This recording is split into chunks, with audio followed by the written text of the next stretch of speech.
안녕하세요. 저는 중소도시에서 두 아이와 함께 살고 있는 워킹맘이에요.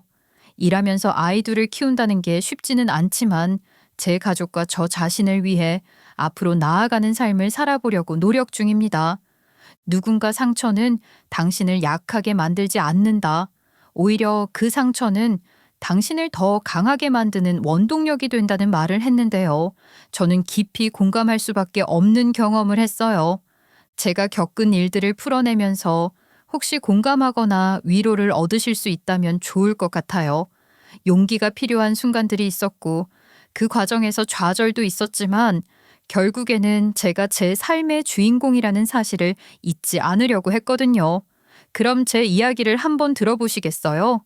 저는 40대 초반으로 아직 스스로 인생의 청춘 한가운데에 있다고 생각하면서 열심히 살아가고 있어요. 어릴 때부터 부모님은 늘 땀 흘려서 돈 벌어야 맛있다고 말씀하시곤 했거든요. 그런데 이게 말뿐인 게 아니라 진짜 그렇게 살아오신 분들이에요. 저희 엄마 아빠는 어릴 때는 할머니 할아버지를 도와서 농사일을 하셨댔고요. 본인들이 성인이 되고 나서는 회사 일을 열심히 하셨어요. 그리고 정년 퇴직하신 지금도 쉬지 않고 일자리를 찾고 계신답니다. 지금은 저도 이런 부모님을 존경하면서 땀을 흘리는 게 가장 멋지고 아름답다고 생각하지만 어릴 때는 좀 다르게 생각했던 적도 있었어요. 초등학교 때였는데 텔레비전에서 로또 1등 당첨 소식을 보는데 그게 얼마나 황홀하게 느껴졌는지 몰라요. 하지만 저는 복권을 살 수 있는 나이가 아니었죠. 그런데 우연히 땅바닥에서 500원을 주운 거예요. 로또만큼 큰 돈을 가져다 준 것은 아니었지만 얼마나 기뻤는지 몰라요. 적어도 컵떡볶이는 큰 사이즈로 사 먹을 수 있었으니까요. 엄마 아빠에게 자랑하면서 집으로 달려갔는데 그만 돌부리에 걸려서 넘어지고 말았습니다. 그러면서 제가 손에 쥐고 있던 500원을 놓치고 말았고 하수구로 떨어졌어요. 저는 원래 제 돈도 아니었는데 컵떡볶이 사 먹을 생각에 부풀어 있던 꿈이 산산조각 났다고 생각하니 눈물이 하염없이 쏟아지더라고요. 그래서 신나게 집으로 돌아가던 길이 울음바다로 변했어요. 제가 터덜터덜 귀가했더니 엄마랑 아빠는 깜짝 놀라셨죠. 저는 훌쩍이면서도 500원을 주어서 얼마나 기뻤는지 그리고 지금 얼마나 속상한지 모두 털어놓았어요. 아이고, 속상하게 하겠다. 그런데 원래 쉽게 손에 들어온 건 쉽게 나가기도 하는 법이야.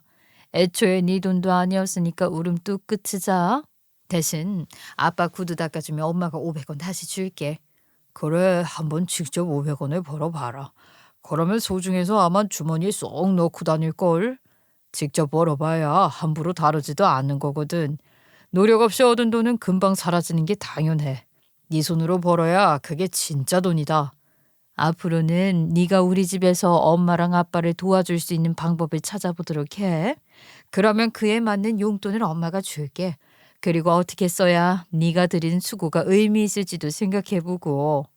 저는 엄마 아빠의 말을 듣고 큰 깨달음을 얻은 것처럼 충격받았던 기억이 아직도 선명합니다.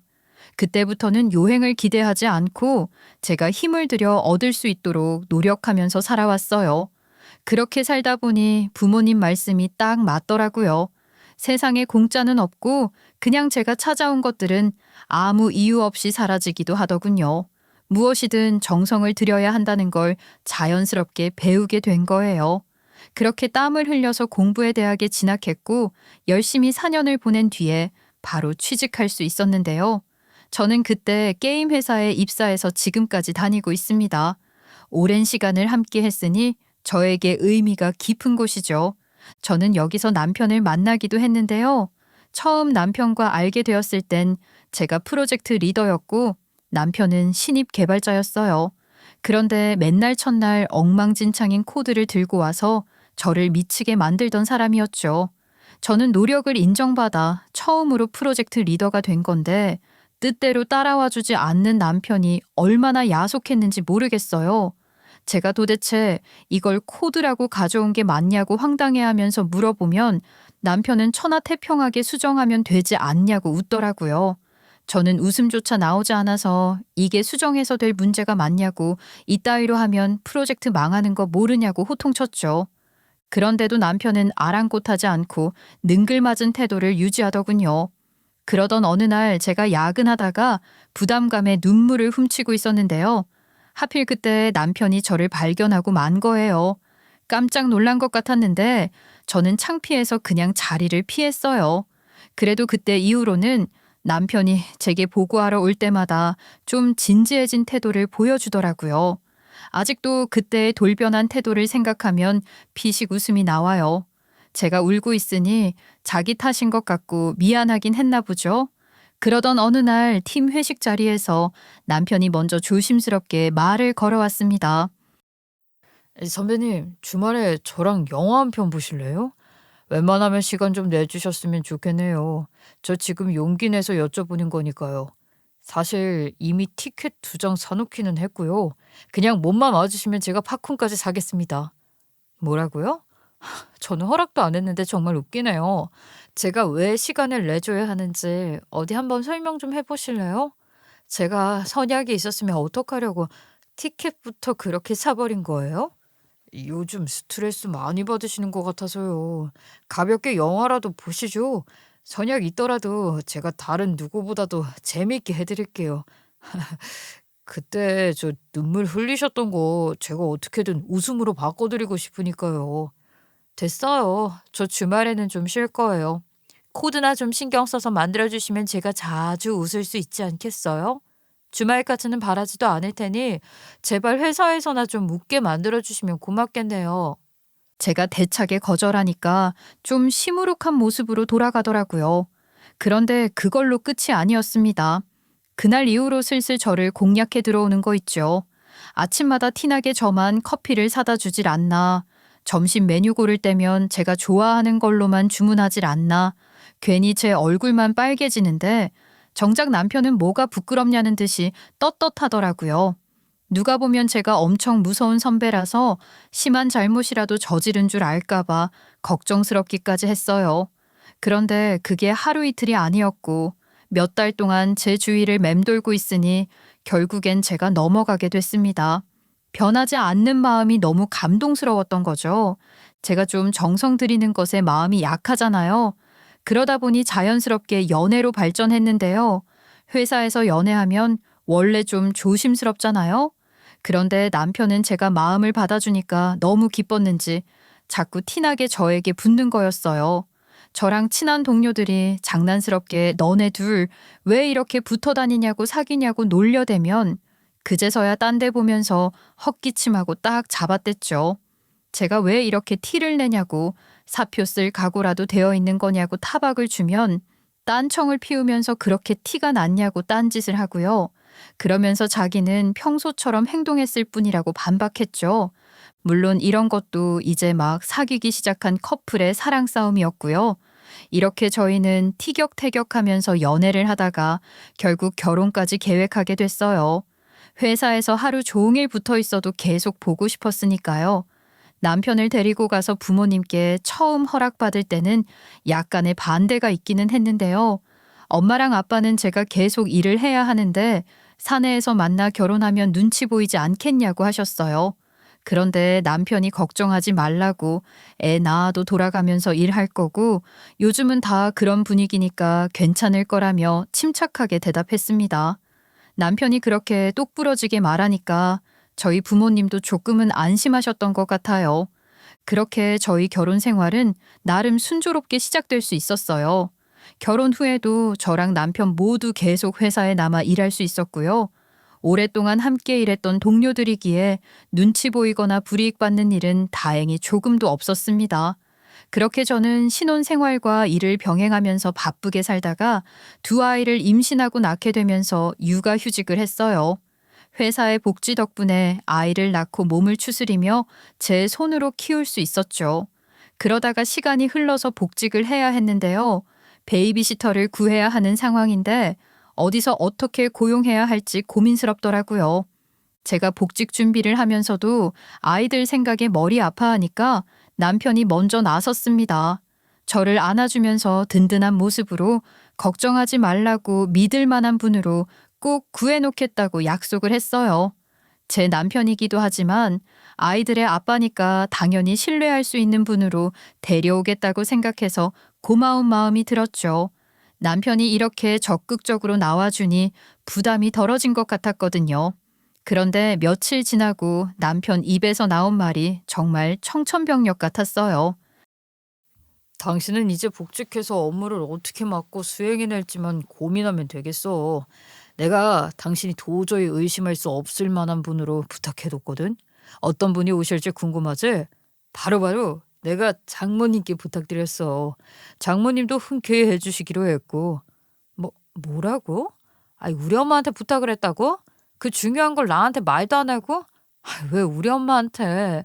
아니, 우리 같은 젊은 사람들도 애 키우는데 몸이 무리가 가는데 나이 드신 엄마한테 그런 부탁을 하는 게 어딨어? 어라?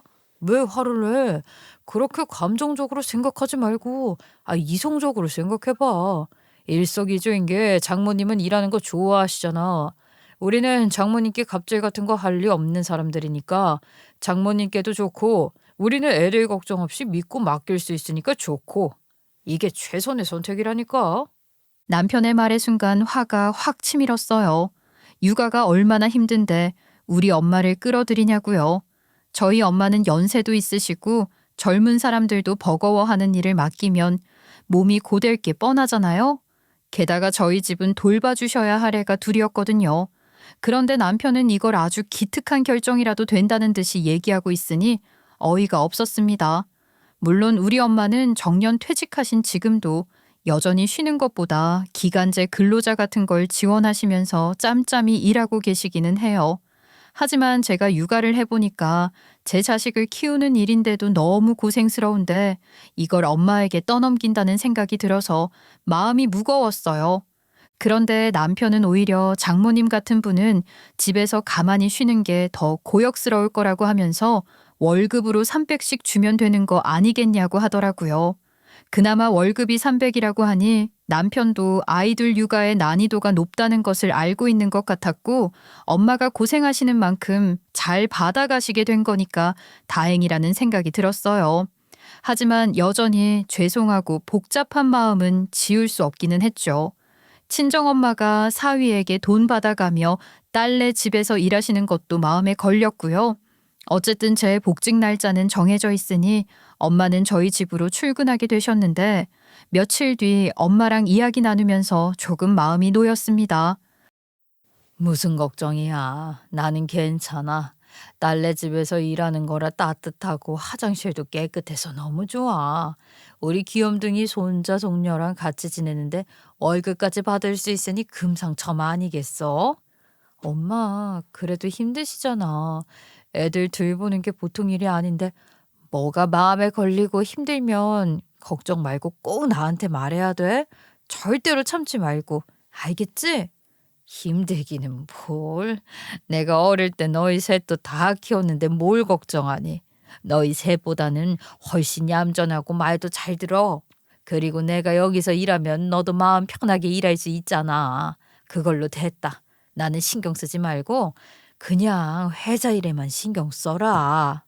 엄마가 밝은 표정으로 이렇게 말씀하시니 저도 걱정을 덜 수 있었지만 솔직히 남편에 대해서는 신뢰가 조금 깨지게 되었던 것 같아요. 이러한 중요한 결정을 왜 저랑 상의하지 않았는지 아직도 이해가 안 가거든요. 남편이 퇴근하고 돌아와서 우리 엄마에게 인사드리면서 자기가 엄청난 효도를 하고 있는 것처럼 행동할 때면 꿀밤을 쥐어박아주고 싶었어요. 그러던 어느 날 남편이 눈에 띄게 신나서 집에 돌아왔습니다. 저희 부부가 회사 일을 마치고 돌아왔으니 엄마를 퇴근시켜드리고 나서 제가 애들을 재우고 있는데 남편이 어수선하게 굴어서 거슬리더라고요. 그래서 제가 왜 그러냐고 물었는데 남편이 금값이 올랐다고 하면서 목걸이를 팔아야겠다고 하더군요. 그러더니 갑자기 목걸이를 부산스럽게 찾기 시작했어요. 잔뜩 들뜬 목소리로 분명 여기 있을 거라고 소리쳤죠. 그런데 금방 찾아오지를 않고 계속 헤매고 있는 것 같더라고요. 더 이상 들뜬 목소리도 들리지 않고 부시럭거리는 소리만 들렸죠. 그렇게 처음에는 그냥 못 찾겠다는 정도로 조용히 뒤적거리던 남편이 갑자기 제게 와서 부르더니 정색하는 표정으로 꺼낸 말이 정말 기가 막혔어요. 내가 총각 시절부터 본가에서도 목걸이를 보관할 때는 옷장에 넣어뒀거든. 그러니까 다른 곳에 놔뒀을 리는 없다는 걸 미리 알려주는 거야. 아, 여보, 내 금목걸이가 안 보여. 혹시 장모님이 우리 집 청소도 하셔? 뭐라고? 아니, 우리 엄마가 애들 들보기도 바쁘신데 청소를 왜? 잠깐만. 우리 엄마가 당신 목걸이를 가져가기라도 했을까 봐? 당신 지금 우리 엄마가 뭐 도둑질했다고 의심을 하는 거야? 아니, 그냥 혹시나 해서. 장모님이 요즘 집에 계시니까 내 것인데 당신 것인 줄 알고 착각해서 가져가셨을 수도 있지 않나 싶은 거지. 아이, 누가 뭐 장모님을 도둑으로 몰아가자고 했어? 그냥 혹시 모르니까 장모님께 보셨나 물어나 보는 거지. 아니면 다른 곳에 놔두셨을 수도 있는 거 아닌가?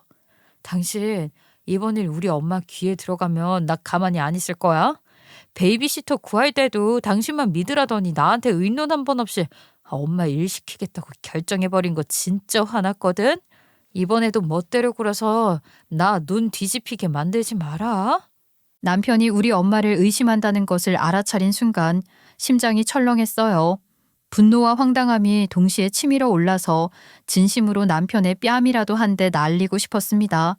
엄마는 오랫동안 일을 해오셨기 때문에 아무리 딸 집이라고 해도 막 뒤지고 그럴 뿐이 아니시거든요. 딱 맡은 바를 최선을 다해 수행하시는 타입이세요. 저는 남편에게 엄마가 그 방에 들어가셨을 리 없으니까 헛소리할 시간에 제대로 찾아보라고 일갈했습니다. 그렇게 말하고도 한동안 속에서 부글부글 끓는 기분을 주체할 수가 없었어요. 그리고 얼마 안 가 예상대로 남편은 결국 다른 옷장에서 목걸이를 덜렁 찾아냈어요. 엄마 손에 스친 적도 없이 그냥 우리 집에 잘 있었던 거예요. 남편도 좀 민망해하는 것 같았고 다음 날에 엄마가 출근하셨을 때 더 애교를 피우더라고요. 엄마는 영문도 모르고 살가운 사위의 태도를 좋아하셨어요. 저는 엄마가 기뻐하시니까 그 분위기에 찬물을 끼얹지는 못했지만 속에서 불이 나는 것 같았죠. 그런데 그 주말에 남편이 조심스럽게 제안을 해오는 거였어요. 근데 여보, 우리가 어쨌든 앞으로도 장모님이랑 얼굴 붉힐 일 없이 서로 떳떳하게 마주하려면 좀 방법을 마련하는 게 어떨까 싶기는 해. 그래서 내가 이참에 홈캠을 설치하려고 하는데, 어떻게 생각해? 이미 예약해두기는 했어. 만약을 위해서 설치해두는 게 좋을 것 같아. 그러면 뭔 일이 생겨도 장모님도 오해 안 받으시지 않겠어? 당신 진짜 미쳤어? 지금 우리 엄마가 뭘 훔쳐가시기라도 할 수 있다는 거야? 당신이 멍청하게 목걸이 놔둔 자리 까먹어서 벌어진 해프닝일 뿐인데 왜 결론이 우리 엄마를 의심하는 걸로 간 거야? 아니, 그런 뜻이 아니라 그냥 혹시 모르니까.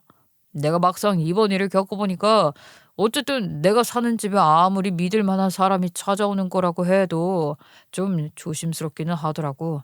아이, 물론 장모님은 당신의 어머니니까 믿고 있겠지만. 뭐? 혹시 모르니까? 당신 진짜로 뭐 염치라는 게 없는 자식이구나. 애초에 엄마가 먼저 애들 봐주겠다고 하신 것도 아니고 당신이 나한테 말도 없이 부탁한 거면서 이제 와서 이런 말이 나와? 저는 살면서 그렇게 날뛴 적이 또 있나 싶을 정도로 화가 머리끝까지 나서 정말 한바탕 크게 소리를 질렀어요. 그제야 남편도 자기가 실언을 했다고 깨달았는지 머쓱해하면서 설치 예약을 취소하더라고요.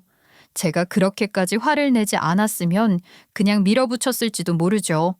저는 설치 예약이 취소되고 나서도 남편에게 냉랭하게 굴었어요. 그랬더니 지도 잘못한 걸 알기는 했는지 며칠 후 남편은 친정 부모님께 호텔 뷔페 식사권을 드리더라고요. 저에게 화해의 제스처를 보인 거죠. 그걸로 제 마음이 다 풀릴 리는 없었는데요. 모르는 게 약이라는 말이 있잖아요.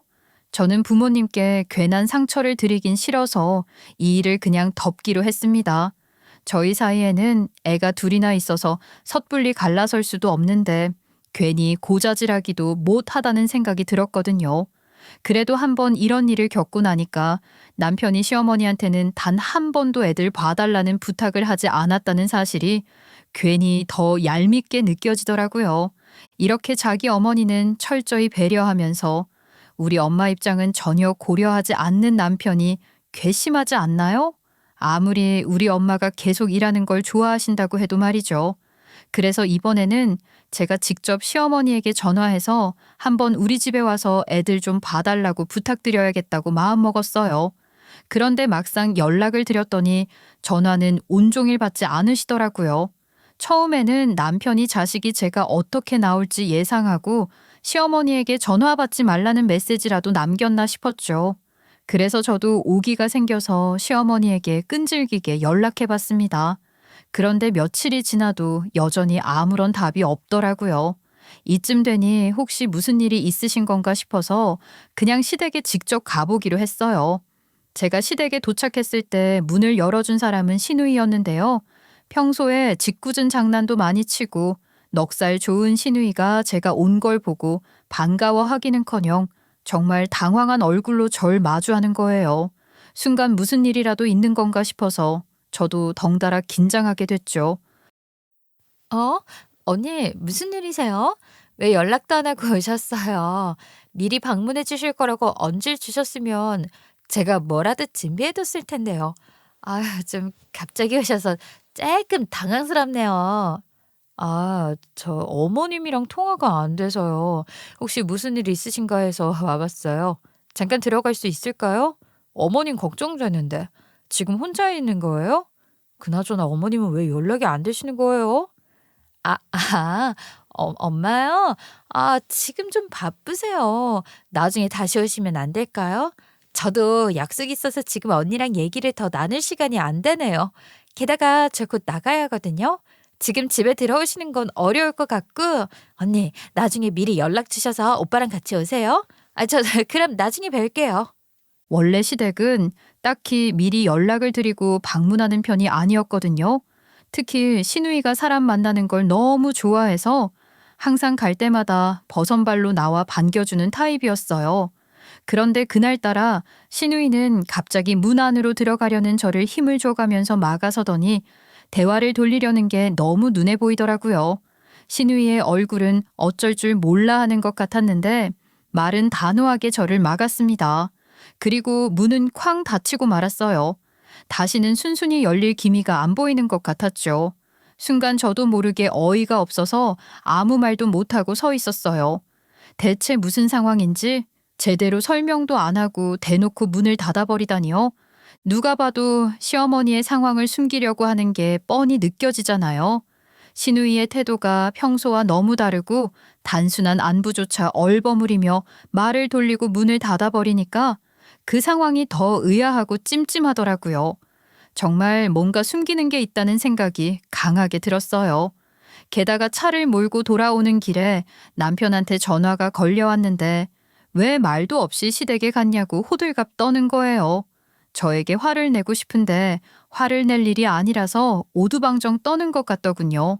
이미 시누이가 남편에게 제가 시댁에 다녀간 사실을 다급하게 알렸다는 것도 좀 수상했어요. 제가 시어머니가 걱정되어서 그랬다고 하니 다 큰 어른을 뭘 걱정하냐면서 아들, 딸이랑은 연락 잘 되고 계시니까 괜히 신경 쓰지 말라고 했습니다. 하지만 저랑 트러블이 있던 것도 아닌데 제 연락만 안 받으신다는 게 말이 되나요? 이렇게 연락 두절된 상태가 이어지니까 불안한 마음이 점점 더 커지더라고요. 사실 시어머니가 과거의 강력범죄는 아니었지만 전과가 있다는 이야기를 들은 적이 있어서 괜히 그 생각이 떠오르며 의심과 걱정이 머릿속을 떠나지 않았던 거예요. 그래서 결국은 도저히 참을 수가 없어서 남편에게 대놓고 물어봤죠. 당신, 어머님이 내 연락만 계속 연락 안 받고 계시다는 거 이상하지 않아? 아니, 어머님이 나한테 화가 나기라도 하신 거야? 만약에 그런 거라면 당신이 나한테 주의라도 줘야 하는 거 아니야? 말이 안 되잖아, 이거는. 이렇게까지 연락 두절이신 게. 혹시 무슨 일 또 벌이신 거 아니야? 뭐? 무슨 소리야? 우리 어머니, 아휴, 사실은 아버지한테 가 계셔서 연락 안 되시는 거야. 뭘 자꾸 꼬치꼬치 캐물으려고 하는 거야. 지금 베트남에서 행복하게 즐기고 계실 테니까 괜히 방해하려고 하지 말라고. 평소에 시아버지 소식 궁금해하지도 않으시던 분이 갑자기 아버님 계시는 베트남에 가셨다고? 나한테만 미리 알려주지 않으시고 출국하셨다는 거지? 그러면 그 로밍이라도 하셨을 텐데 왜 전화가 안 돼? 아이, 뭘 걱정해. 아버지 계신 곳으로 갔는데 무슨 일 있겠어? 나 이미 잘 도착했다고 통화도 했어. 그러니까 제발 관심 좀 꺼. 우리 어머니 일 만드는 거 절대로 아니니까. 남편이 짜증 섞인 말투로 이렇게 말했는데도 마음 한구석이 도무지 개운하지 않더라고요. 아무리 시아버지한테 갔다고 해도 이 정도로 연락이 안 되는 건 좀 이상한 일이라고 생각했거든요. 그런데도 남편은 오히려 제게 더 예민하게 굴면서 상황을 무마하려는 태도를 보였어요. 사실 시아버지가 베트남에서 사업을 하고 계셔서 오랫동안 시어머니랑 떨어져 지내셨거든요. 남편은 시어머니가 오랫동안 혼자 지내시면서 센치해지셨다고, 그래서 두 분이 지금 오붓하게 지내고 계신 거니까 저보고 괜히 전화해서 방해하지 말라고 하더군요.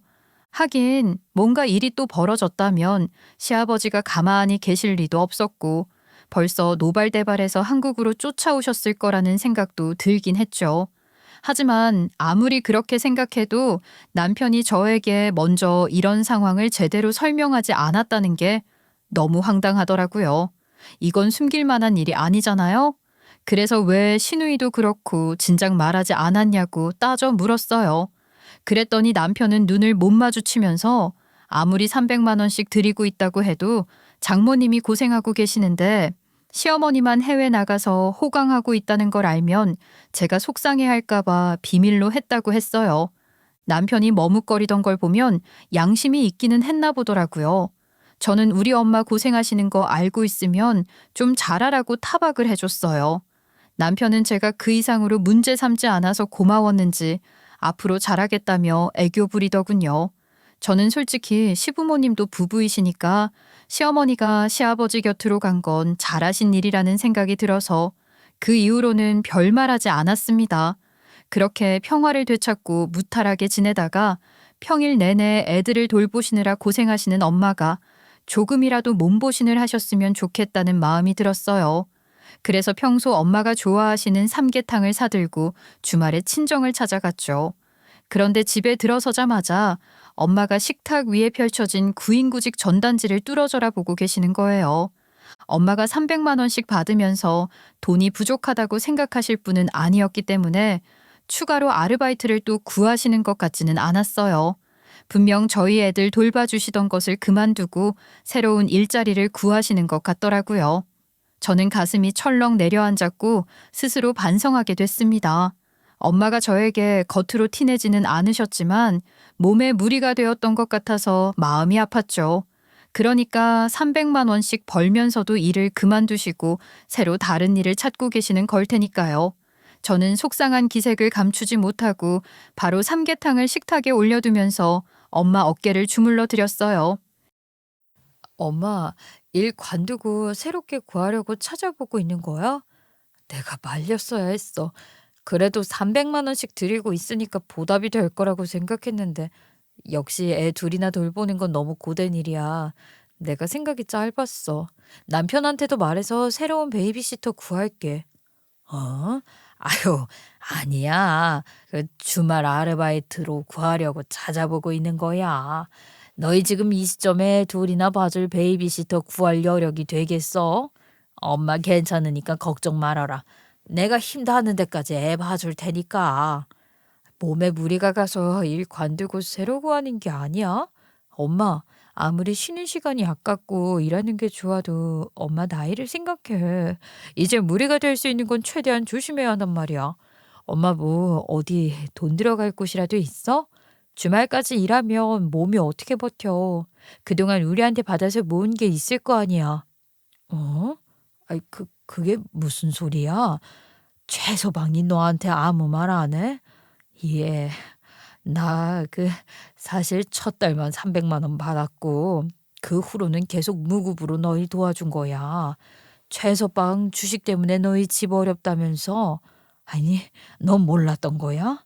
최소한의 생활비 빼고는 빚 갚느라 바쁘다던데. 뭐라고? 아니, 엄마, 그럼 여태까지 첫 달만 돈을 받고 돈을 안 받았던 거야? 근데 왜 나한테 말을 안 했어? 아휴, 너도 마음고생할 텐데 일부러 말 안 했지. 그런 거 따져서 뭐 해?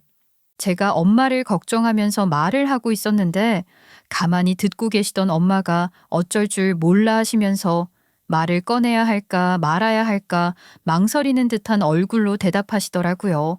엄마의 입에서 너무나 예상치 못한 이야기가 쏟아지자 머릿속이 하얗게 변하는 것 같았어요. 저는 그동안 엄마에게 매달 300만 원씩 돈을 착실하게 보내드리고 있다고 굳게 믿고 있었거든요. 당연히 남도 아니고 남편이 장모님과의 약속인데 어기고 있을 거라고는 생각도 못했어요.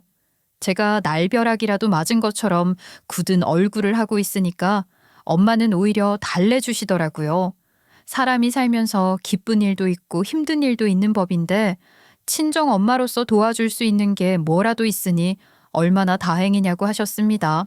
그 말이 저에게는 더 아프게 들렸고 돈보다도 손자와 손녀를 마음껏 볼 수 있다는 걸로 충분하다고 하시더군요.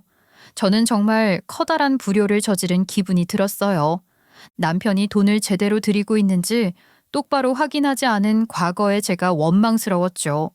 엄마는 돈도 받지 않고 매일 일하러 오시면서 저에게 싫은 말 한마디도 하지 않고 아무렇지 않게 넘겨오셨던 건데 조금도 눈치채지 못했던 게 죄송했어요. 엄마는 분명 저희를 걱정해서 그런 결정을 하신 거겠지만 그동안 얼마나 힘드셨을지를 생각하니 가슴이 먹먹해지더라고요.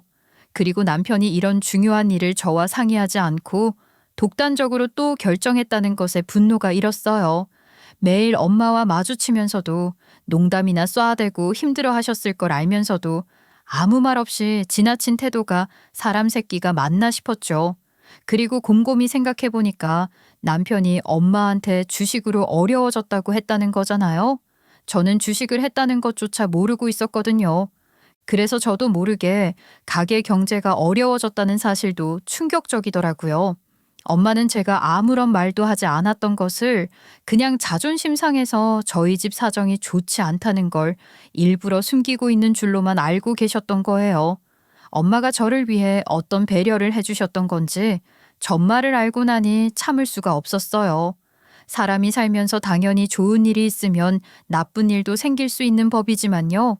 시아버지가 베트남에서 사업을 크게 하고 계시는데 돈을 받을 거면 거기서 돈을 받아와야지 왜 애꿎은 우리 엄마한테 돈도 안 주고 애들까지 돌보게 한 건지 도무지 이해가 되지 않았어요.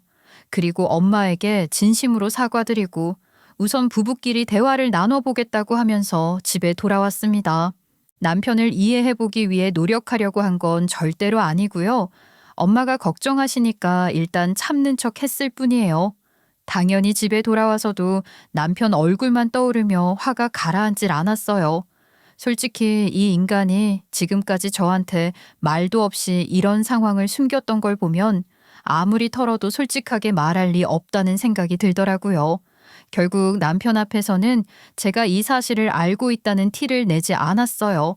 그리고 혼자 그날 밤 내내 고민하다 탐정을 고용하기로 결심했죠. 뭐라도 확실히 알아야겠다고 생각했거든요. 주식으로 어마어마하게 빚을 졌는데 그 범위를 축소해서 털어놓을 수도 있는 거잖아요. 딱 일주일 뒤에 탐정에게서 연락이 왔는데요. 저는 전화를 받으면서도 설마 하는 마음이 있었지만 내용을 듣고는 그대로 비명을 질러버릴 뻔했습니다.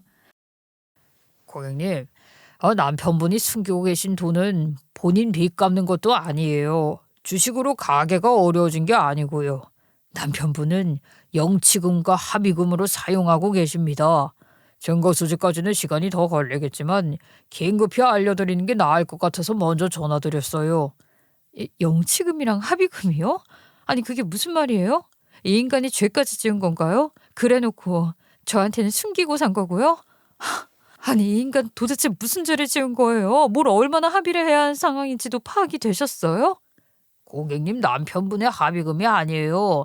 고객님 시어머니께서 현재 교도소에 주감 중이세요. 베트남이 아니라 한국에 계신다고요. 요 몇 년간은 아예 한국 밖으로 나간 적도 없으시고요. 그 갯돈 사기 사건과 관련된 것으로 확인되었습니다. 탐정이 조사한 결과를 읊어주는 동안 온몸이 얼어붙는 기분이었어요. 도대체 거짓말이 언제부터 시작되었던 건지 모르겠더라고요. 베트남에 가 계시다던 시어머니가 사실은 교도소에 있었다니요? 사실 제가 결혼하기 전에 시어머니가 갯돈 사기를 크게 쳐서 교도소에 4년이나 있었다는 이야기를 전해 들은 적 있어요. 그때 시아버지께서 이혼하겠다고 길길이 날뛰었는데 남편과 시누이가 눈물바람으로 바짓가랑이 부여잡고 말려서 겨우 마지막 한 번의 기회를 주신 거라고 했죠. 시어머니가 출소한 후에도 시아버지는 집안에 들이기 싫어하셨는데 문 밖에서 시어머니가 다시는 이러지 않겠다며 무릎 꿇고 싹싹 빌었다고 했습니다. 그리고 이제 와서 시어머니가 또 교도소에 가 있었다는 게 맞다는 걸 알게 되니까 왜 남편과 시누이가 시어머니의 행방을 명확히 알려주지 않고 극구 비밀로 하려고 했는지 모든 상황이 이해가 되더라고요. 시어머니가 남의 귀한 돈을 등쳐먹는 사고를 쳐서 나비 효과처럼 우리 엄마가 무보수로 고생하시는 결과가 발생했다고 생각하니 저는 참을 수 없었어요. 그리고 바로 시아버지에게 전화를 걸어 모든 사실을 털어놓았습니다. 단순히 복수심만으로 그런 게 아니라 마지막 한 번의 기회를 주셨던 시아버지도 이 모든 사실을 아셔야 하니까요. 역시나 시아버지는 제가 말문을 열자마자 극대노하시더라고요. 저도 남편과 시누이가 적극적으로 숨기는 바람에 뒤늦게 알게 되었고 친정엄마가 애들을 봐주고 계셨는데 이 때문에 돈도 못 받으셨다는 말까지 전부 전했어요. 시아버지는 이번에야말로 절대로 그냥 넘어갈 수 없다고 하시면서 당장 한국행 비행기를 타겠다고 하시더군요. 그리고 출발 전에 이 사실을 감쪽같이 숨긴 남편과 시누이에게도 바로 분노의 전화를 날리셨더라고요. 그날 밤에는 남편이 울며불며 난리를 치면서 저에게 변명을 늘어놓기 시작했는데 그 모습이 또 얼마나 어처구니 없었는지 몰라요. 나랑 먼저 해결해 봤어야 하는 거 아니야? 나한테 사과를 드리면 되는 거잖아. 그랬으면 내가 무릎을 꿇든 머리를 박든 했을 텐데 왜 아버지에게 바로 일러 바칠 수가 있어? 우리 엄마, 우리 어머니 불쌍하지도 않아? 어떻게 와이프라는 사람이 자기 남편한테 이렇게 매몰차게 굴어? 뻔뻔하게 아직도 할 말이 있기는 한가 보지? 불쌍하다고? 당신은 지금도 잘못을 인정하지 않고 나를 탓하기만 급급하네. 이런 상황에서도 자기 반성은 전혀 없고, 그지? 와, 진짜 어이가 없어서. 진짜 안쓰러운 건 우리 엄마지. 고생은 고생대로 하셨는데. 그게 아니라, 가족이니까. 장모님은 그래도 장인어른이랑 사이도 좋으시지만, 우리 어머니는 이제 진짜로 이혼당하는 수밖에 없으시단 말이야. 나랑 동생이 왜 똘똘 뭉쳤겠어? 왜 똘똘 뭉쳤는지 안 궁금하니까 아버님 도착하시면 아버님께 변명해 보든가. 어머님이 심보를 못되게 쓰신 게 내 탓이야? 사람들 속여먹은 거 전부 어머님이 저지른 거잖아. 깜빵을 4년 다녀오셨다면서 정신 덜 차린 건데 뭘 어떡해. 그렇게 안타까우면 재판할 때 쫓아가서 거기서도 판사님께 한마디 해보지 그랬어? 제가 이렇게 쏘아붙이자 남편은 더 이상 말문이 막힌 듯 고개를 푹 숙이고 아무 말도 하지 못했어요. 하지만 저는 이 상황에서 물러나 줄 생각이 전혀 없었습니다. 아직도 시어머니를 옹호하며 자신의 잘못을 반성하지 않는 남편을 보니 이 결혼 생활을 더 이상 이어갈 이유가 없다는 판단이 들었거든요. 시어머니가 또 그 짓거리를 한 것처럼 남편도 개과천선할 여지가 없다고 생각한 거죠. 한번 결심을 하고 나니까 다음으로 제가 해야 할 일을 정하는 건 속전속결이었어요. 저는 친구의 도움으로 변호사를 소개받았고 이혼 상담을 빠르게 진행하기로 결심했죠. 이 인간이 또 어떻게 나올지 모르니까 저 혼자서 모든 문제를 해결하기 위해 고통받는 것보다 전문가의 조언을 듣는 게 나을 것 같았거든요. 변호사와 이야기를 나누면서 남편이 이 중대한 사실을 고의로 숨기고 독단적으로 처리한 행동이 부부간의 신뢰를 파괴했을 뿐만 아니라 가정 재정을 상의 없이 사용하면서 경제적 부담을 가중시킨 거라는 것까지 명확히 알게 되었어요. 그렇게 변호사와의 상의 끝에 저는 이혼 소송을 제기하고 위자료까지 청구하기로 결심했습니다. 탐정이 수집한 증거 자료가 넘겨주자마자 바로 소송을 시작했어요. 소송장을 받은 남편은 이제 와서 어떻게든 제 마음을 돌리려고 온갖 눈물과 변명을 쏟아내며 난리를 치더라고요. 아니 그래도 지금 너무 힘든데 날 떠나고 위자료까지 받아가려고 하는 거야? 아 정말 그렇게까지 해야겠어. 당신 이렇게 차가운 사람은 아니었잖아. 우리가 가끔 다투기는 했어도 부부인데 서로 허물까지 안아줄 수 있는 사이 아니야? 아 나 그래도 당신 아이들의 아빠잖아. 당신 지금 힘들어? 참을 수 없을 만큼 힘드냐고. 우리 엄마는 당신 때문에 돈도 못 받고 몸까지 고생하셨는데 우리 엄마 생각은 해봤어? 당신 어머니는 끔찍이 소중하면서 우리 엄마는 안중에도 없었잖아. 내가 이런 인간하고 어떻게 살붙이고 사는데. 그래, 진짜 미안해. 내가 잘못했어. 다시는 이런 일 없게 할게. 지금 아버지도 화가 많이 나셔서 나 지금 아버지께 용서를 빌기도 바쁜데 당신만이라도 날 이해해주면 안 될까? 내가 잘못했어. 아이 그래도 사랑했던 사람이 이렇게 힘들어하는데 아예 갈라서 자고 하고 위자료까지 빨아가는 건 너무하잖아. 아이고 아직 반성을 덜 했구나. 잘못을 깨달은 사람이라면 이런 상황에서 변명하고 내 탓하기보다 책임부터 지려고 하는 게 먼저 아니야? 이제 우리 엄마를 지키기 위해서라도 당신 같은 사람은 더 이상 가까이 둘 수 없다고. 남편은 무릎까지 꿇고 두 손 싹싹 빌어가며 고개를 조아렸지만 저는 단호한 태도를 거두지 않았습니다. 이미 남편 놈에 대한 사랑과 신뢰는 바닥났고 그 마음이 회복할 여지조차 없었기 때문에 결정은 전혀 흔들리지 않았어요. 여기서 끝이 아니었는데요. 시누이까지 연락이 와서 시아버지가 노발대발하신다면서 제발 도와달라고 하더라고요.